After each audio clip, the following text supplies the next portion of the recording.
I told my partner this morning a couple of the things that I saw, and they were like not happy about it. I was like, yeah, I'm spending like this much on food and like I'm making this much, and they were like, what are you doing? But I was like, you shouldn't be surprised. You know how much we ordered. You're there. Yeah, you're there. Yeah.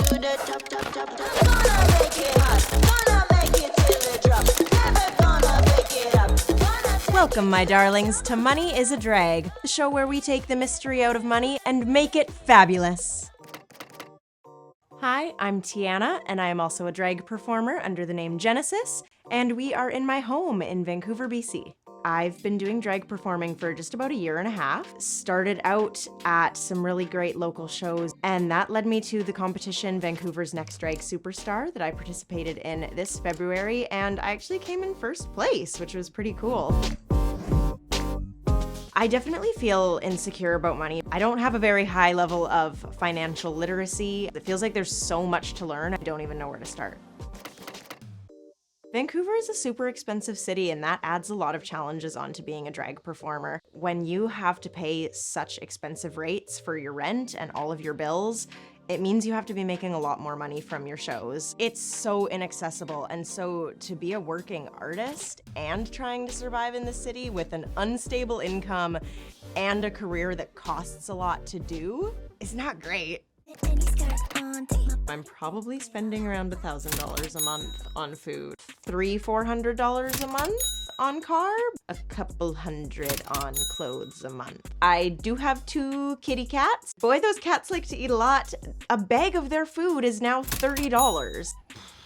I would say that one of drag's best kept secret is that a lot of us are struggling financially. It's becoming a little bit more comfortable to talk about money throughout drag performers that I know, but a lot of the times it's something that we don't want to talk about. When you see these people on stage, they look so glamorous and sparkly and wonderful.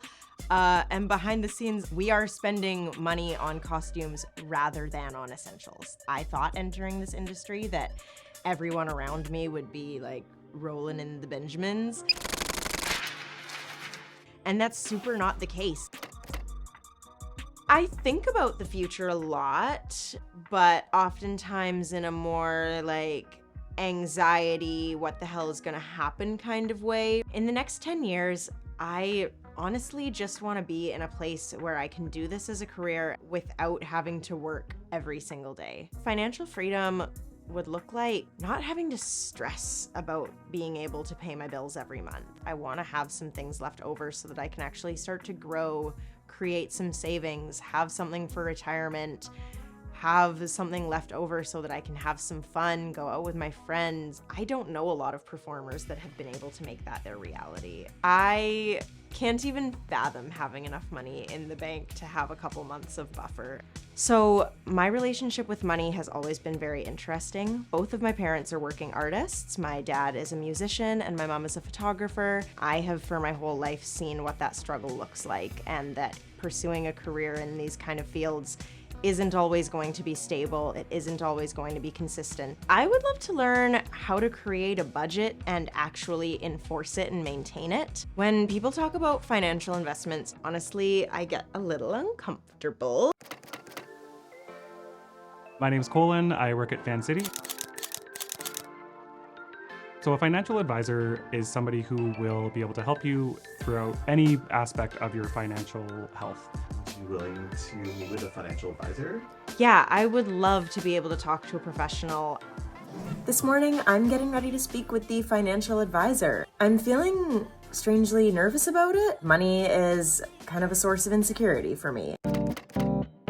I'm not doing that bad. That was one of the first things that I wrote, which is really nice. Yesterday was really great. I met with the Vancity financial advisor and we had a really good conversation. It made me realize how much I'd been taking a ignorance is bliss approach to my finances. Always having that little bit of a financial checkup is always a good thing to do. One of the things that we talked about that definitely really stuck with me was the idea of creating a secondary savings account or even because I'm receiving a lot of cash payments, sorting out my money specifically by what I need to spend it on. Here's how much money I have for food. Here's how much I have for my phone bill, my rent. A few of the small changes that I want to make moving forward are dividing up my money into separate accounts to make my budgeting a lot easier. Everybody should have a budget, regardless of what your income level is. I want to keep track of my spending a lot more, actually look at my bank account instead of ignoring it, and have a minimum of 1 or 2 days of the week where I do not spend any money.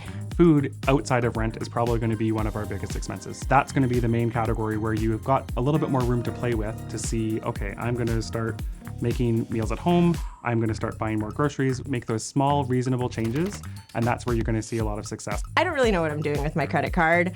I really just make the minimum payments. Paying the minimum balance lots of times is only going to pay basically the interest charges, so you're never actually making a dent in what you owe. Particularly with credit cards, the interest rate is usually quite high, in like the 19-20% range. I have learned so much from this experience. I really encourage anyone who doesn't feel confident with their money to go speak with an expert. If it's something that you're intimidated by, there are people that can help you and talk you through it and make it a lot less scary than you think it's going to be. So, good luck and happy Pride! To learn more about your finances and how you can be a financial force for change, visit vancity.com.